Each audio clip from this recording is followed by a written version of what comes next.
cielo plomizo, llovizna fina, ese tipo de día de octubre en el que parece que hasta el mundo está de luto, como si la ciudad entera respirara con cuidado para no hacer ruido. Me quedé en el borde del panteón, con el saco empapándose en los hombros, mirando cómo dos hombres a los que no conocía bajaban el ataúd a la tierra. El sacerdote leía de un libro que seguramente había leído 1000 veces, palabras automáticas, impersonales, tan pulidas de uso que ya no cortaban. No había flores, salvo las que la funeraria incluía en el paquete básico.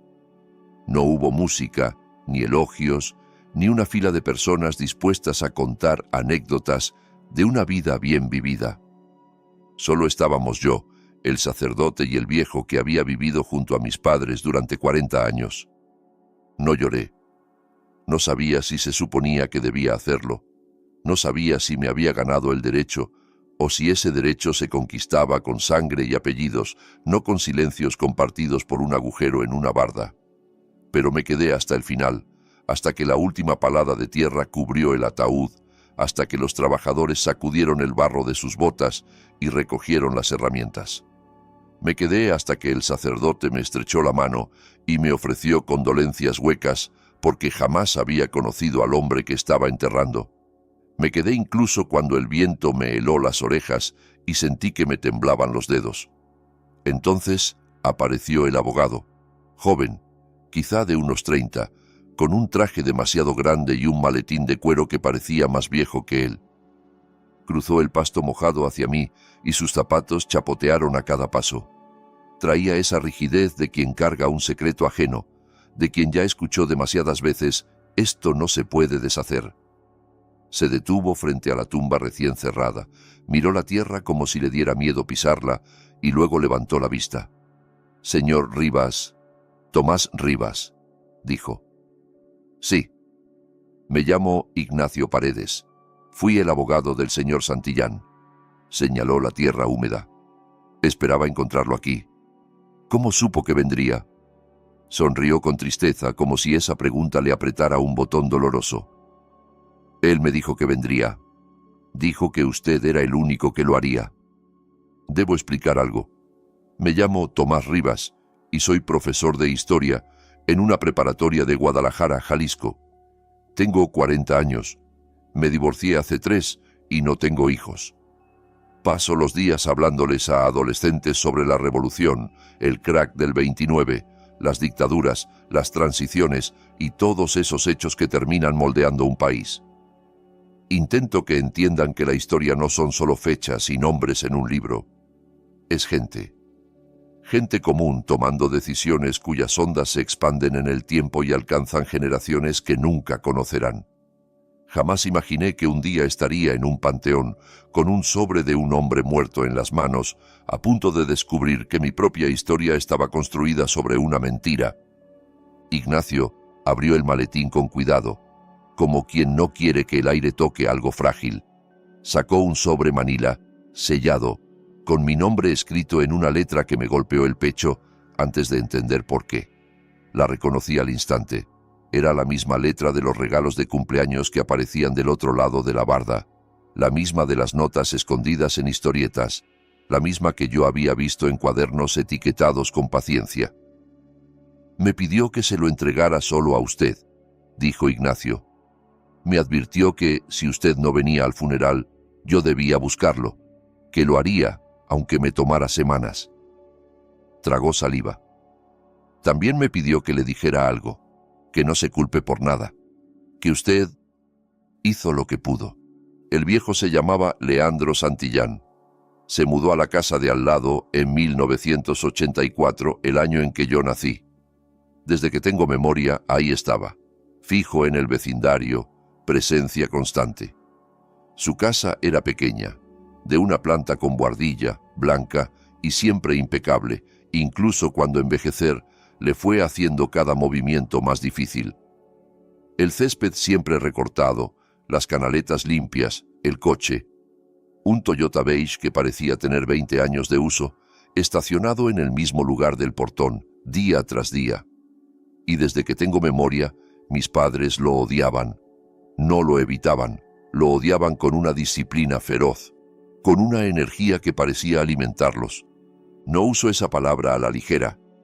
Odio es una palabra fuerte, de esas que intento que mis alumnos pronuncien con cuidado. No es lo mismo la antipatía que el odio, ni la molestia que el odio, ni la indiferencia que el odio. El odio es activo, consume energía, es un fuego que hay que alimentar. Mis padres, Rafael y Beatriz Rivas, lo alimentaron durante 4 décadas.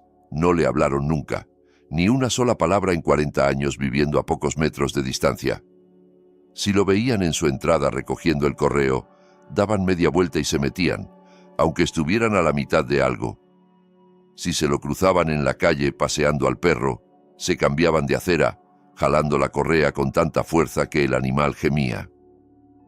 Cuando Leandro saludaba con la mano, mis padres miraban a través de él como si fuese de cristal.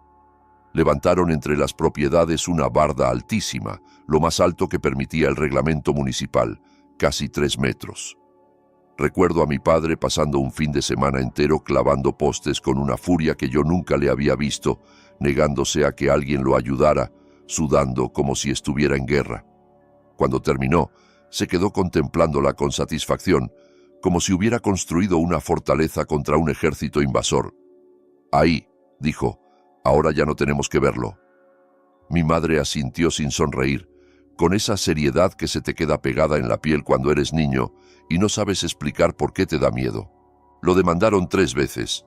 La primera fue por una rama que sobresalía del límite del terreno, quizá unos 60 centímetros hacia nuestro lado, inofensiva. Mi padre contrató abogado y lo llevó a juicio. El juez falló a favor de Leandro y calificó la demanda de frívola, pero mi padre apeló. Perdió también la apelación. Entre honorarios y trámites se fue más de $8,000 y no le importó. «Es por principios», repetía. La segunda demanda fue por el perro de Leandro, un Golden Retriever viejo y manso al que llamaba Churro. Mi madre aseguró que el perro la había amenazado, que le gruñó y se le lanzó mientras ella jardineaba, con una actuación tan limpia que, si yo no hubiera visto al animal, quizá la habría creído. Yo tenía 12 años y sabía que era mentira. Había visto a Churro por los huecos de la barda antes de que la reforzaran. Era un animal anciano, artrítico, apenas podía caminar, mucho menos abalanzarse sobre alguien. Aún así, mis padres siguieron adelante. El juez ordenó que Leandro se deshiciera del perro.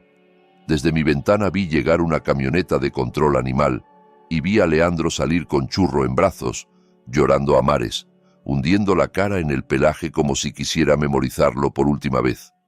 Lo vi besarle la cabeza antes de entregarlo.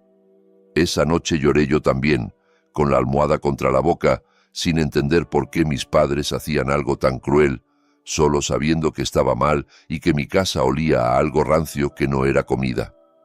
La tercera demanda fue por un supuesto problema de drenaje que, hasta hoy, no sé si existió de verdad. Mi padre decía que el jardín de Leandro dirigía el agua hacia nuestra casa y dañaba los cimientos. Contrataron peritos, presentaron informes, y el pleito se alargó 2 años. Leandro casi no se defendió. Iba a las audiencias, pagaba multas, cortaba la rama, cedía al perro, ajustaba la tierra del jardín, y pese a todo, se quedó. No se mudó, no vendió, no retrocedió. Una vez le pregunté a mi madre, cuando yo tendría 10 años, por qué lo odiaban tanto. Estábamos en la cocina. Ella miraba por la ventana hacia su casa con una expresión que me dio miedo, como si el odio no fuera un sentimiento sino una orden. «¿Qué les hizo?», pregunté. Su cara se volvió de hielo, no de enojo ni de tristeza, sino de una frialdad seca, como una puerta que se azota. «Es un hombre peligroso, Tomás. Jamás le hables, jamás te acerques, ni siquiera lo mires. ¿Me entiendes? ¿Pero por qué? ¿A quién lastimó? Hay cosas que los niños no deben entender. Confía en tus padres y aléjate». «Mamá», dije, y ella me cortó con un tono tan filoso que nunca se lo había oído. «He dicho que te alejes. Si algún día te descubro hablando con ese hombre, habrá consecuencias, consecuencias serias. ¿Me entiendes?» «Sí, mamá». «Bien, ahora ve a hacer la tarea». Me fui, pero me llevé su mirada clavada en la nuca como un clavo. Pero no me alejé. No del todo. Todo empezó cuando yo tenía 7 años. Estaba en el patio trasero, aburrido, lanzando una pelota de tenis contra la barda. Mis padres discutían adentro. Discutían mucho en esa época, por dinero, por trabajo, por quién tenía que ir por mí a la escuela, por cosas que yo no comprendía y por otras que comprendía demasiado bien. En uno de los rebotes, la pelota voló por encima y cayó del lado de Leandro. Me quedé paralizado, con el corazón golpeándome las costillas. Peligroso, había dicho mi madre. Ni te acerques. Consecuencias serias. Pero esa pelota era especial. Me la había regalado mi abuelo materno, el único abuelo que conocí, y había muerto el año anterior. La idea de perderla se sintió como perderlo otra vez. De mis otros 3 abuelos no había nada. O estaban muertos, o eso me habían dicho. Según mi padre, sus papás murieron antes de que yo naciera. No había fotos, ni historias, ni una sola anécdota. Miré la barda. Madera sólida, sin rendijas. Sin embargo, cerca del suelo había un agujero pequeño, como de 15 centímetros, un nudo de la madera que con los años se había caído, o quizá algún animal había escarbado ahí. Era lo bastante grande para mirar y para estirar la mano. Me arrodillé en el pasto sin importarme mancharme el pantalón y miré. Del otro lado, Leandro estaba sentado en una silla de jardín leyendo, como si el mundo no tuviera prisa.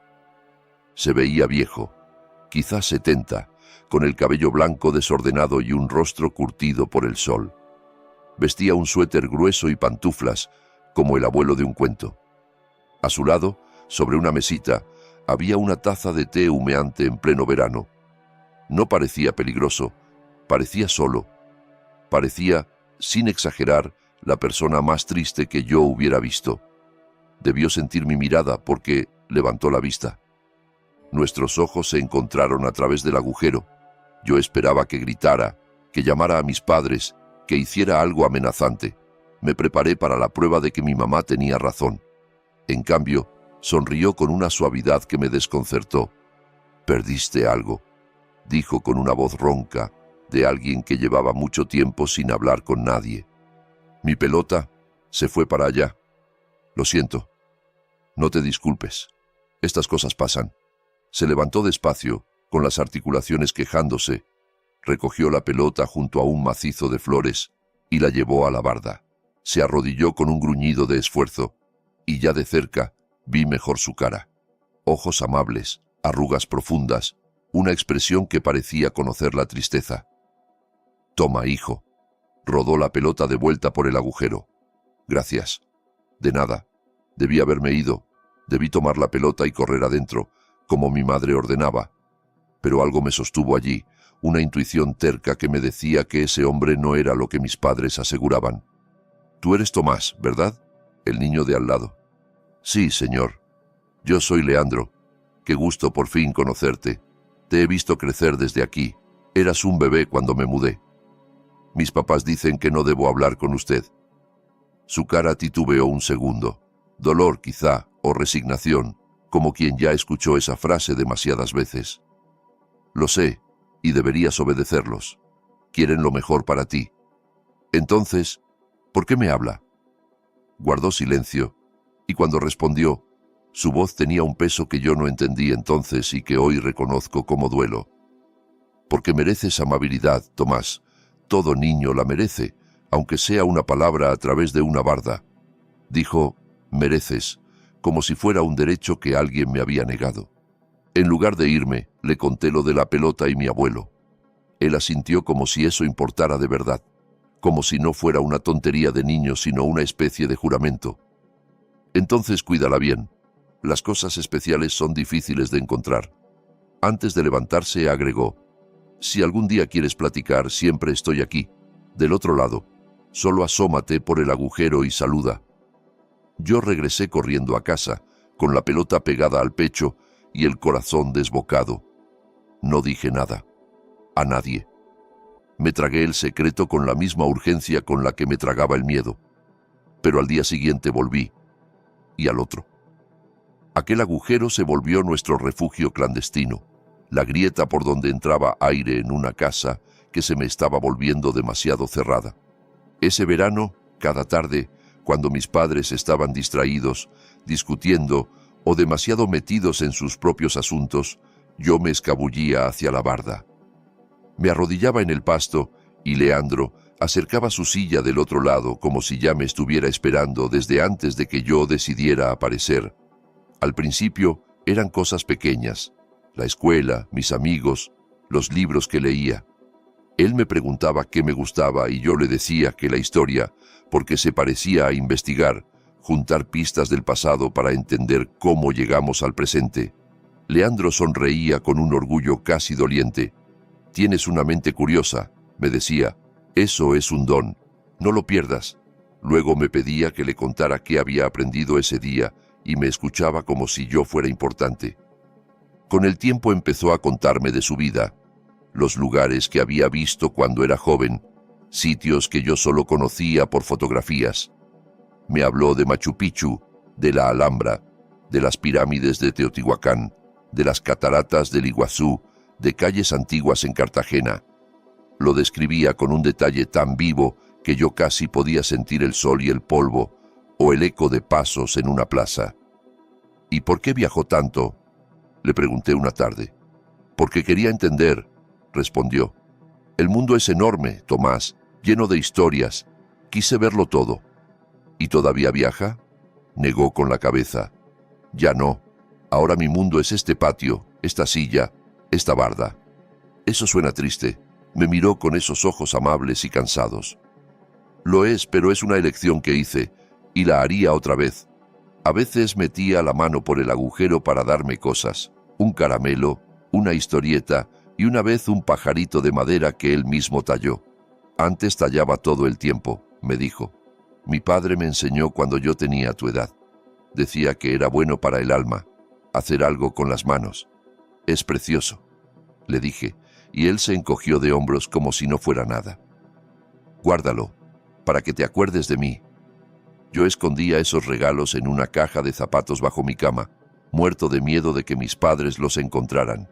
Los caramelos los comía rápido, saboreando cada uno como si fuera contrabando. Las historietas las leía con linterna después de la hora de dormir. El pajarito lo sostenía cada noche, pasando los dedos por la madera lisa, preguntándome quién era en realidad ese hombre y por qué mi casa lo odiaba con tanta fe. Los encuentros siguieron durante años, primaria, secundaria y los primeros de preparatoria. Yo robaba momentos para ver al peligroso del que me habían prohibido hablar. Leandro me vio crecer por ese agujero. Celebró cuando saqué mi primer sobresaliente en un examen de historia. «Sabía que podías», dijo. «Tienes talento para entender el pasado». Me consoló cuando no quedé en el equipo de básquetbol. «No todos nacen para el deporte», me aseguró, «pero tú tienes otros dones y duran más que cualquier partido». Me escuchó cuando me gustaban chicas, cuando amigos me traicionaban, cuando la adolescencia se me hacía un laberinto. «Crecer duele», me decía, «más de lo que la gente recuerda, pero tú lo estás haciendo bien». Y yo le creía, porque era el único que parecía verme. En muchos sentidos fue la única persona que de verdad me escuchó. Mis padres siempre estaban ocupados, distraídos, atrapados en sus problemas y rencores. Cumplían con lo material: comida, ropa, techo, una escuela decente. Pero en lo emocional eran fríos y ausentes. El afecto en mi casa tenía horarios y condiciones. Leandro llenó ese hueco. Me dio atención, validación, la sensación de que a alguien le importaba quién era yo y qué pensaba, qué soñaba. Hoy sé que yo estaba hambriento de afecto y él me alimentó conversación a conversación a través de un agujero en una barda, y aún así, lo que yo creía que era mi secreto más grande apenas era la superficie. Había momentos en que lo sorprendía mirándome con una intensidad rara, como si tratara de memorizar mi cara para llevársela a otro lugar. Cuando cumplí 16, saqué mi licencia de conducir. De pronto tenía libertad. Podía ir a lugares sin que mis padres lo supieran. Y el primer sitio al que fui fue a la vuelta de la manzana, al frente de la casa de Leandro, para tocar su puerta por primera vez. Subí los escalones con el corazón desbocado. Lo conocía desde hacía 9 años. Había hablado con él cientos de veces, pero nunca había pisado su propiedad, ni había visto el interior de su casa, ni lo había mirado sin madera de por medio. Abrió despacio y se le agrandaron los ojos. «Tomás, ¿qué haces aquí?» «Quería hablar con usted de frente, de verdad», contesté. Miró hacia mi casa, hacia la barda que nos separaba. «Tus padres no lo aprobarían». «No me importa, ya puedo decidir». Me estudió largo rato, sopesando riesgos, consecuencias, como si calculase algo que le pesaba desde siempre. Entonces su expresión cambió, como si una decisión se cerrara por fin. «Pasa», dijo, rápido, y cerró la puerta detrás de mí como quien protege un incendio. Su casa era pequeña, pero cálida. Había libros en todas partes, apilados sobre mesas y sillas, desbordando estanterías que cubrían las paredes, novelas, historia, biografías, guías de viaje, más libros de los que yo había visto juntos fuera de una biblioteca. En las paredes colgaban fotos de paisajes y ciudades, los lugares que me había descrito. En una, un hombre joven estaba en la cima de una montaña, con los brazos abiertos y una sonrisa enorme. «¿Ese es usted?», pregunté. Leandro sostuvo la mirada un instante. «Hace mucho, antes de que todo cambiara». «¿Qué cambió?». No respondió. Señaló el sofá. «Siéntate». «Haré té». La sala era acogedora de un modo que la casa de mis padres nunca fue. Una chimenea, un sillón gastado frente al fuego, una manta tejida a mano sobre el sofá. En el alféizar dormía un gato que yo no conocía. No sabía que tenía gato. Se llama Sombra. Llegó hace unos años y ya no se fue. A veces, la mejor familia es la que te elige. Volvió con 2 tazas de té negro con miel y se sentó en el sillón frente a mí. Por un momento solo nos miramos, como 2 personas que por fin se veían completas. «Es extraño», murmuró, «verte aquí. He imaginado este momento tantas veces». Yo también. Bebí el té y me armé de valor.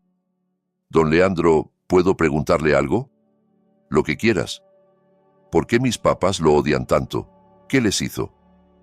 La pregunta quedó suspendida entre nosotros como una cuerda tensa. Leandro dejó la taza con cuidado como si pesara. «Es una pregunta complicada, con una respuesta complicada, y no sé si este es el momento. Por favor, llevo toda la vida preguntándomelo. Necesito saber». Tardó en hablar, y cuando lo hizo, su voz parecía hecha de años de arrepentimiento. «Hay secretos que no me pertenecen, Tomás. Hay verdades que solo traerían dolor. Pero esto sí puedo decirte, jamás les he hecho daño. Todo lo que he hecho, lo he hecho porque te amo». «¿Amarme? Usted apenas me conoce». «Te conozco más de lo que crees», dijo, y en sus ojos se mezclaron orgullo y pena. «Te he visto luchar, fracasar, levantarte». «¿Por qué?». «Soy solo el chico de al lado», insistí. Abrió la boca, luego la cerró, como si peleara consigo mismo. «Algún día», dijo al fin, «algún día te lo contaré todo, pero hoy no, hoy, solo. Disfrutemos esto, tú aquí, en mi casa». Hablamos 3 horas ese día. Le conté sobre la frialdad de mi hogar, sobre sentirme extraño en mi propia familia, como si estuviera viviendo en una casa prestada. Él escuchó sin juzgar y cuando terminé me dijo algo que me acompañó años. «La familia es complicada, Tomás. A veces quienes deberían amarnos más son quienes más nos lastiman. Pero eso no significa que seas imposible de amar. Significa que ellos están rotos en formas que tú no puedes reparar». «¿Usted está roto?», pregunté. Sus ojos se fueron lejos. «En cierta forma sí, todos lo estamos. Pero algunas roturas sanan y otras no». «¿Qué lo rompió?», sonrió con tristeza. «Lo mismo que termina rompiendo a todos: la pérdida, el arrepentimiento, el peso de decisiones tomadas hace mucho. Después de eso lo visité seguido, 2 veces por semana, a veces más. Mis padres nunca se enteraron. No preguntaban dónde estaban ni parecían notar mis ausencias. Estaban demasiado ocupados con sus vidas, con sus problemas, con un matrimonio que se desmoronaba lento y ruidoso. A veces, sin embargo, mi padre me observaba con una atención rara, como si oliera algo en el aire, y yo aprendí a mentir con calma, a decir tarea, biblioteca, casa de un amigo, sin parpadear. Cuando me fui a la universidad a los 18, Leandro fue el único que lloró. Me abrazó en su porche, el primer abrazo en años de conocernos. Se sintió frágil en mis brazos, más pequeño de lo que yo imaginaba, huesos finos bajo el suéter. «Estoy tan orgulloso de ti», susurró. «Pase lo que pase, acuérdate de que volverás». «Volveré», le prometí. «Lo sé, y yo estaré aquí, siempre aquí, Tomás, a un lado, esperando». Y volví. En cada vacación, cada verano, siempre hice tiempo para él, aunque mi vida se llenara de cosas. El posgrado, mi título para dar clases, el cansancio de crecer y descubrir que el mundo también tiene bardas invisibles. Me casé con Lorena y, como todas las vidas, la mía intentó parecer normal desde afuera. Lorena era inteligente, práctica, de esas personas que ponen las emociones en una caja para revisarlas después. Nunca entendió del todo por qué yo pasaba tanto tiempo con ese vecino raro.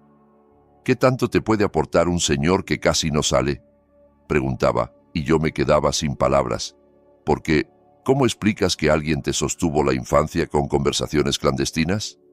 Leandro la trató con una cortesía impecable cuando la llevé a conocerlo una vez, y Lorena se sintió incómoda, como si hubiera entrado en una habitación donde la historia ya estaba escrita. «Cuiden lo que tienen», nos dijo cuando nos despedimos. «La vida no avisa cuando empieza a romperse». Lorena sonrió por educación. Yo sentí que me apretaban la garganta. Lorena y yo nos divorciamos 6 años después. Queríamos cosas distintas. Dijo que éramos personas distintas y no se equivocaba. Yo siempre guardé una parte de mí, siempre escondí secretos, siempre viví con esa doble vida, la que todos veían y la que existía en una casita al lado de la de mis padres. Cuando le conté a Leandro lo del divorcio, escuchó en silencio, y su silencio no fue juicio, sino compañía. «Lo siento, Tomás.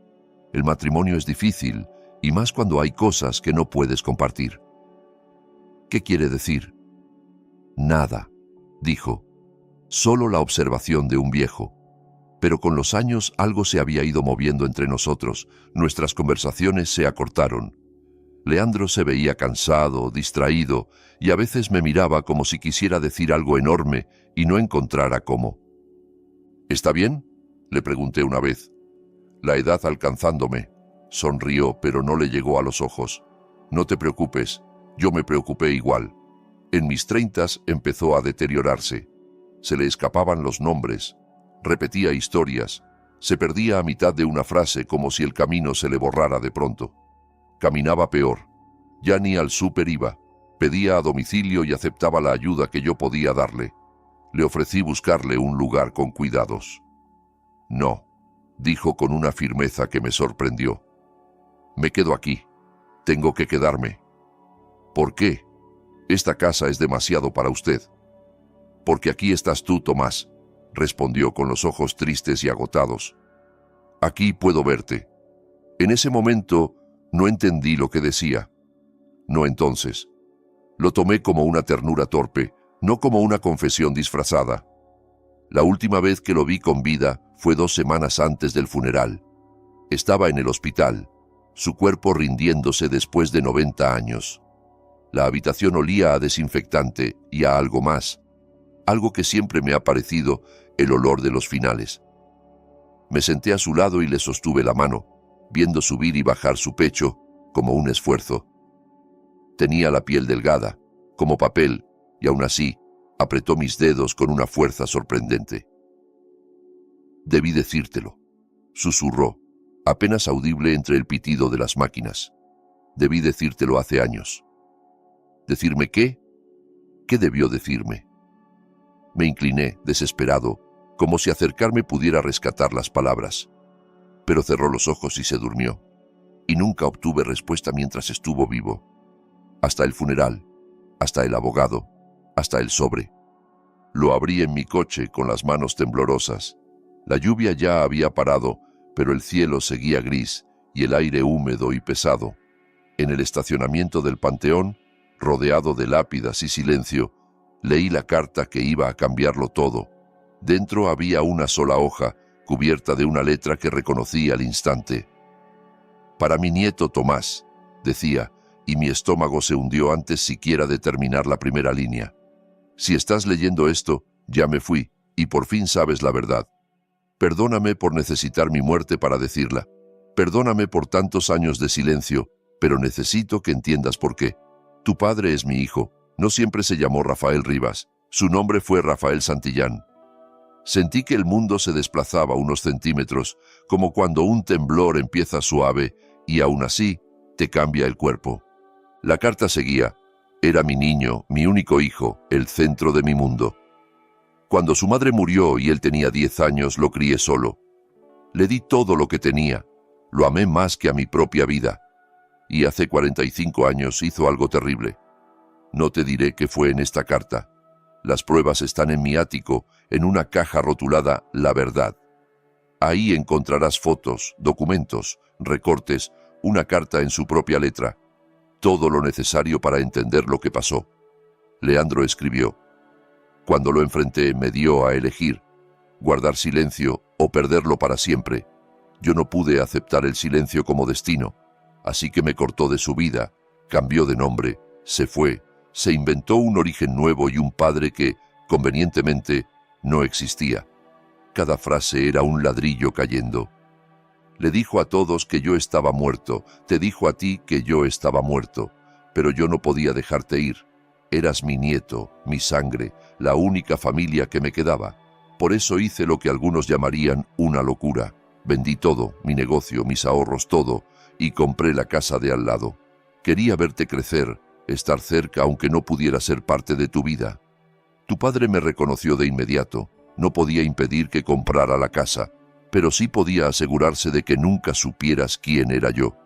Te pintó como un peligro, levantó bardas, puso demandas, hizo todo lo posible por separarnos, pero no pudo detener mi amor. Y luego, te dejo todo lo que tengo, la casa, mis ahorros, todo. No es mucho, pero es tuyo, y, sobre todo, te dejo la verdad. Leandro escribió que me vio dar mis primeros pasos desde una ventana, que oyó mis primeras palabras a través de una barda, que celebró de lejos cada logro, sin poder abrazarme ni decirme cuánto orgullo sentía. Siempre estuve aquí, mirando, amando. Estoy orgulloso del hombre en el que te has convertido. Ojalá te lo hubiera dicho antes. Ojalá todo hubiera sido distinto. Tu abuelo, Leandro Santillán. Al final añadió, postdata, no seas duro contigo por no haberlo visto. Las mejores mentiras son las que nos contamos a nosotros mismos, y tu padre tuvo casi medio siglo de práctica. Me quedé una hora en el coche, leyendo esa carta una y otra vez, como si repetirla pudiera cambiarla. Y entonces lloré, de verdad, con una vergüenza antigua y un alivio que dolía. Conduje directo a la casa de Leandro. Mi casa, supuse. Ignacio me había dado las llaves junto con el sobre. Entré, y el aire adentro tenía ese silencio de las casas que se quedan sin dueño. Todo está donde debe, pero falta el pulso. Los libros seguían ahí, acumulando polvo. Las fotos seguían en las paredes, pero la vida se había ido. La calidez se había apagado. Pensé en Sombra y se me apretó algo en el pecho. La habían llevado a un refugio cuando Leandro cayó al hospital. Me había dicho una enfermera con esa practicidad triste de quien lidia con finales todos los días. Subí al ático. Era angosto y oscuro, lleno de cajas, muebles viejos y restos acumulados de una existencia larga, y la caja estaba exactamente donde él dijo, cartón viejo, gris de polvo, con La Verdad, escrito en marcador negro deslavado. La bajé a la sala, me senté en el sillón donde Leandro solía sentarse, serví un vaso de whisky de una botella que encontré en la cocina y abrí la caja.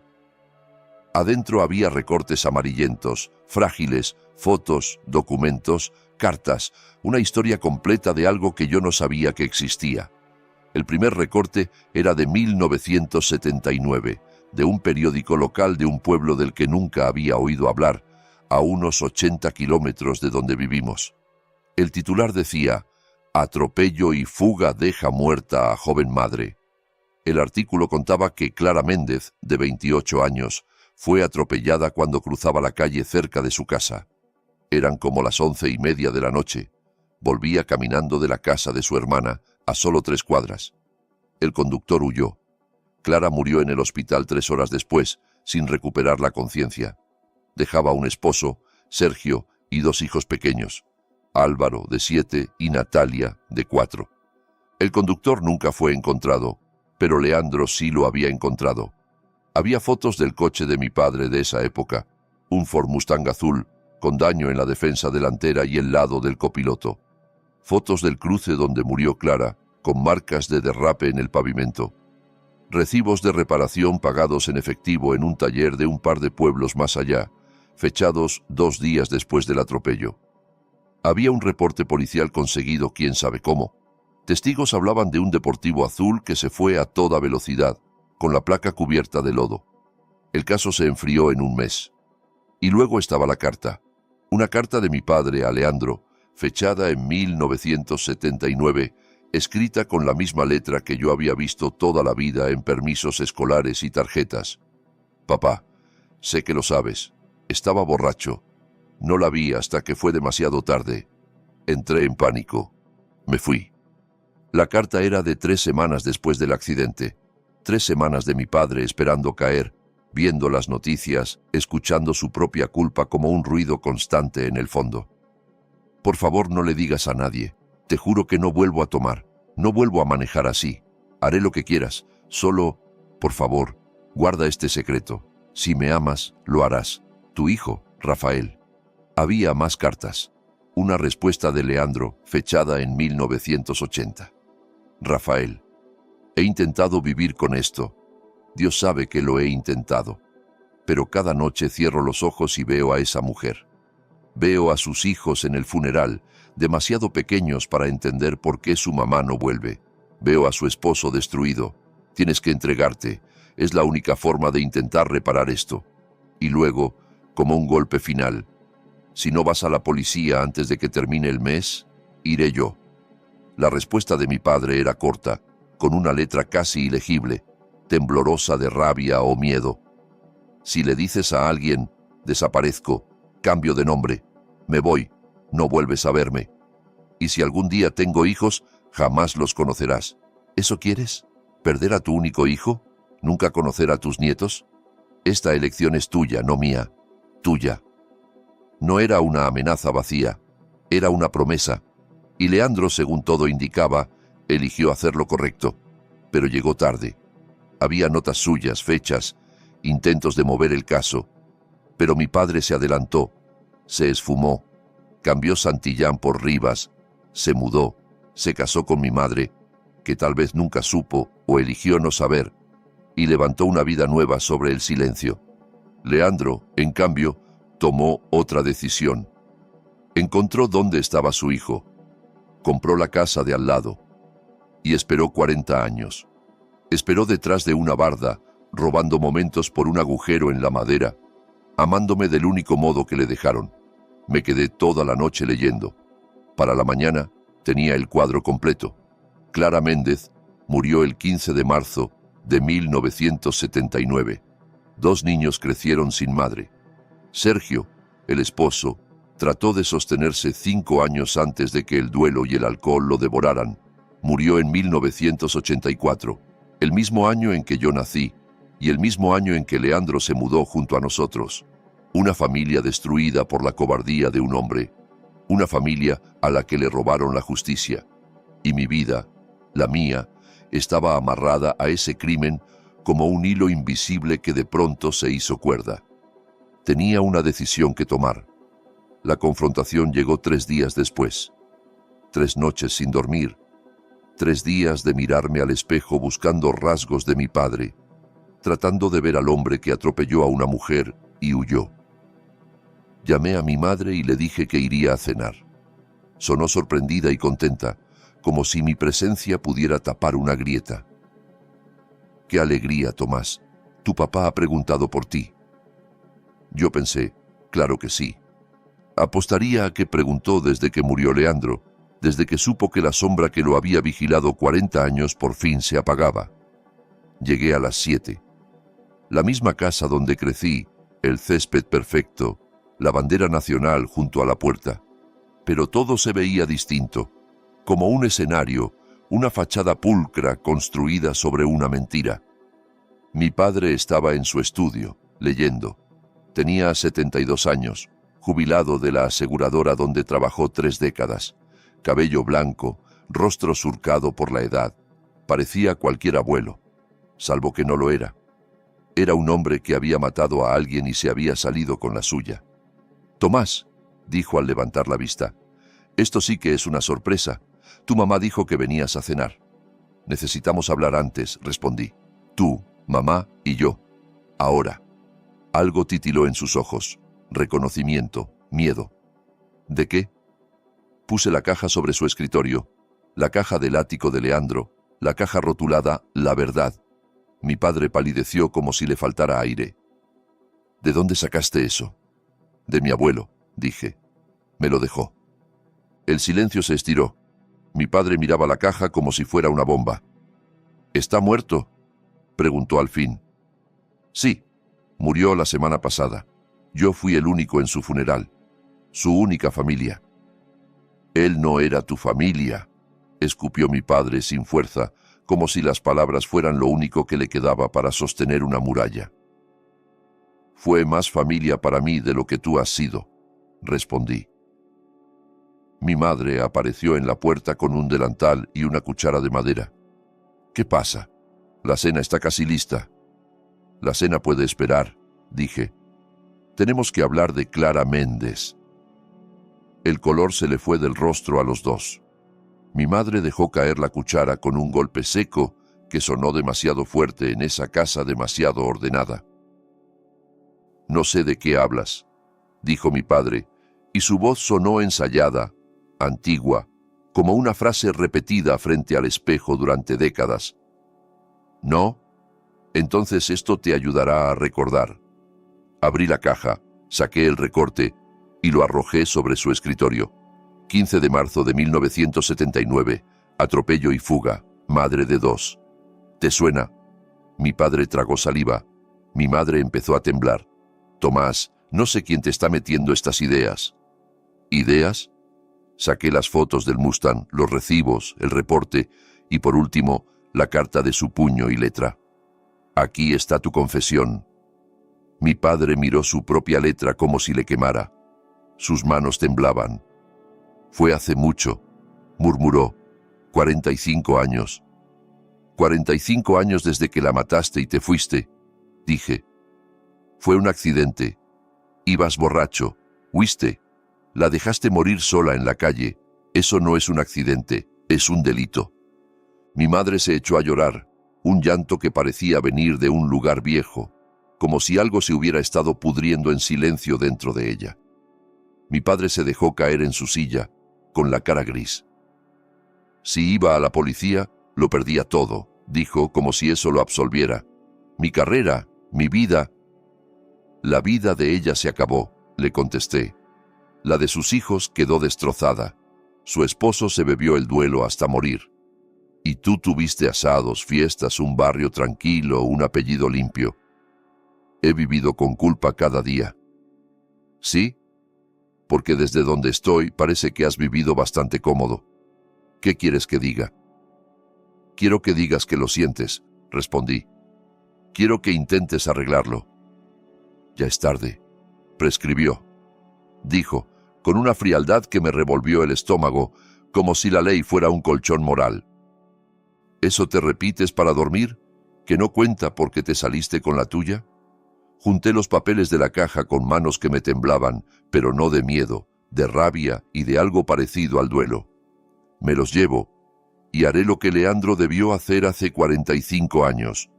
Encontraré a los hijos de Clara Méndez y les diré la verdad». «Tomás, por favor», sollozó mi madre. «Piensa en lo que haces, Esto nos va a destruir. Ustedes se destruyeron hace 45 años, dije. Mi padre intentó detenerme con la voz. No te van a creer. Es tu palabra contra la mía. Tengo tu confesión escrita, respondí. Fotos, recibos, reportes. Leandro pasó décadas armando esto. Solo no alcanzó a usarlo. La cara de mi padre se derrumbó y por un segundo vi al joven de 27 años que debió ser, no un monstruo de película, sino un cobarde real, de esos que existen en todas las épocas. Él iba a entregarme, me iba a obligar a hacer lo correcto, murmuró. Y tú preferiste huir, dije. Elegiste salvarte a ti mismo antes que a una mujer muerta y sus hijos vivos, y luego lo castigaste a él por intentar ser decente. Caminé hacia la puerta. Tomás, dijo mi padre, y su voz me frenó un segundo. ¿Qué les vas a decir? A los hijos de Clara. Me volví. La verdad que su madre murió por culpa de un cobarde que no quiso enfrentar las consecuencias y que ella merece justicia aunque llegue 45 años tarde. Encontrarlos no fue difícil. Soy profesor de historia, sé investigar, sé seguir nombres, rastrear actas, buscar pistas en archivos, preguntar sin que me cierren la puerta. Álvaro Méndez tenía 52 años y trabajaba de mecánico en Monterrey. Natalia Méndez Salazar tenía 49, era enfermera en Puebla. Ambos casados, ambos con hijos que nunca conocieron a su abuela. Llamé primero a Álvaro. Señor Méndez, me llamo Tomás Rivas. Tengo información sobre la muerte de su mamá. Hubo un silencio largo, lleno de respiración contenida. Mi mamá murió en 1979. Fue atropello y fuga. Nunca encontraron al conductor. Yo sé quién fue, dije. No hubo dramatismo en mi voz, hubo cansancio, y eso creo fue lo que lo convenció de escuchar. Nos vimos una semana después, Álvaro y Natalia juntos, en un café de la Ciudad de México.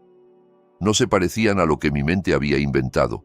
Eran personas normales, de mediana edad, cansadas, con una tristeza antigua asentada en el cuerpo como una postura aprendida. Les entregué la caja. Leían despacio como si cada línea les quitara aire. Natalia se tapó la boca con la mano cuando encontró el titular. Álvaro apretó la mandíbula hasta que le tembló. Leyeron las fotos del Mustang, los recibos, el reporte, la confesión. Cuando terminaron, Natalia lloraba en silencio y Álvaro temblaba de rabia. Todo este tiempo, dijo él, todo este tiempo ese hombre vivió su vida. Lo sé, respondí. Nosotros éramos niños. Rezábamos cada noche para que lo encontraran, para que hubiera justicia. Lo sé, repetí, y lo siento. Álvaro me clavó la mirada. ¿Por qué haces esto? Es tu padre. Pensé en Leandro, en el agujero, en 40 años de momentos robados y bondad clandestina. Pensé en Churro en brazos de un viejo llorando, en mi padre clavando postes como si clavara culpas. Porque mi abuelo pasó su vida intentando hacer lo correcto, dije, y porque ustedes merecían saber.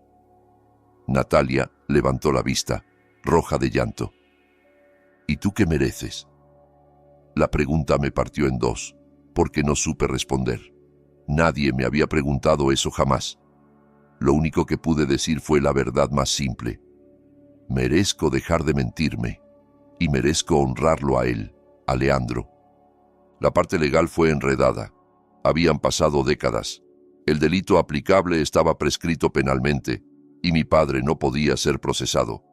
Pero eso no significaba que no hubiera consecuencias. Álvaro y Natalia presentaron una demanda civil. Hablaron con periodistas. La historia del atropello, del encubrimiento, de los años de mentiras se volvió noticia nacional, porque al país le gustan los relatos donde la culpa se esconde detrás de una puerta bonita. La vida cuidadosamente construida de mi padre se vino abajo. Amigos que lo evitaban, vecinos horrorizados, gente que durante años aplaudió su guerra contra Leandro y que ahora fingían no conocerlo. Mi madre, obligada por fin a mirar de frente a quien se había casado, se fue de la casa, y yo heredé la casa de Leandro. Me mudé. Empecé un capítulo nuevo en el hogar del abuelo que nunca supe que tenía. Conforme me instalé, encontré más cosas suyas, álbumes con fotos mías tomadas desde lejos, a través de ventanas y patios. Un diario donde anotaba nuestras conversaciones por la barda, documentando cada risa, cada gesto de cercanía, tarjetas de cumpleaños que nunca pudo entregarme, dirigidas a mi nieto Tomás, guardadas en un cajón con estampillas que jamás se usaron. Una tarde encontré en un sobre aparte una lista de cosas que quiero decirte antes de morir. Estaba incompleta, como si la mano se le hubiera cansado a mitad del amor. También fui por sombra al refugio. Me miró a través de la reja con desconfianza, pero cuando le dije su nombre en voz baja, se acercó y se frotó contra mis dedos, como si supiera que yo era parte del mismo duelo. Se vino conmigo. Esa noche, por primera vez, la casa volvió a sonar viva. Me amó cada día durante 40 años. Me amó, y yo nunca supe quién era de verdad. Ahora voy a su tumba cada domingo. Le cuento mi semana, mis alumnos, las pequeñas victorias y los tropiezos menores de una vida común. Le cuento también las pesadillas. Esa imagen de una mujer cruzando una calle en 1979 que yo nunca vi, pero que ahora se me aparece como si me perteneciera. Y le digo que por fin entiendo por qué se quedó, por qué miró desde atrás de la barda, por qué nunca renunció. Álvaro y Natalia vienen a visitarme de vez en cuando. Nos volvimos algo parecido a una familia, unidos por la tragedia y la verdad. Ellos me hablan de su madre, de cómo era antes de que mi padre se la quitara, y yo les hablo de Leandro, del héroe silencioso que pasó décadas al lado, esperando una oportunidad de reparar lo irreparable. La barda ya no existe. La derribé la semana en que me mudé. No lo hice con furia, sino con una calma extraña, como quien por fin saca una astilla que llevaba años enterrada. El primer golpe levantó una nube de polvo y recuerdos. El segundo golpe abrió un hueco por donde entró luz. Cuando el último panel cayó, vi el patio de mis padres y el de Leandro como un solo espacio, y me quedé ahí un rato respirando, dejando que el aire hiciera lo suyo. Ya no hay nada que separe las dos casas, solo pasto abierto de un patio al otro. A veces, sombra cruza y se sienta justo donde estaba el agujero, como si vigilara un punto sagrado. Yo lo miro y siento que, en algún lugar, Leandro se ríe. Mi padre me escribió una carta el mes pasado. Vive en Cancún ahora, solo, con la reputación destruida. Dice que lo siente, que entiende por qué hice lo que hice, que espera que algún día lo perdone. No he respondido. Tal vez algún día lo haga. Tal vez el perdón exista, incluso para algo así. Pero también sé algo que mis alumnos aprenden tarde. Hay consecuencias que no se negocian con palabras bonitas. Por ahora sigo procesando, sigo de duelo, sigo tratando de entender cómo el hombre que me crió pudo ser tan monstruoso y cómo el hombre al que me enseñaron a temer pudo ser tan bueno. La historia no es solo fechas y nombres, es gente. Gente común tomando decisiones que se expanden en el tiempo. Mi padre tomó una decisión hace 45 años. Huir, esconderse, elegirse a sí mismo por encima de una mujer moribunda y sus hijos. Leandro tomó otra, quedarse, mirar, amar a su nieto desde detrás de una barda, aun cuando le prohibieran hablar. Yo estoy tomando mi propia decisión ahora. Elijo la verdad por encima de la mentira. Elijo la justicia por encima del silencio. Elijo ser el hombre que Leandro creyó que yo podía ser. La barda ya no está. Los secretos salieron a la luz. La verdad, por fin, es libre. Y en algún lugar quiero pensar que Leandro está sonriendo. Gracias por acompañarme en este camino. Antes de irte, te dejé 2 historias más en tu pantalla, ambas de hombres que descubrieron que la familia no siempre es la que te toca al nacer, sino la que se queda contigo cuando la verdad se revela. Elige la que te llame. Y si quieres unirte a esta comunidad de quienes saben lo que es sentirse afuera mirando hacia adentro, esa campanita es tu invitación. Hasta mañana. Recuerda que tu historia importa.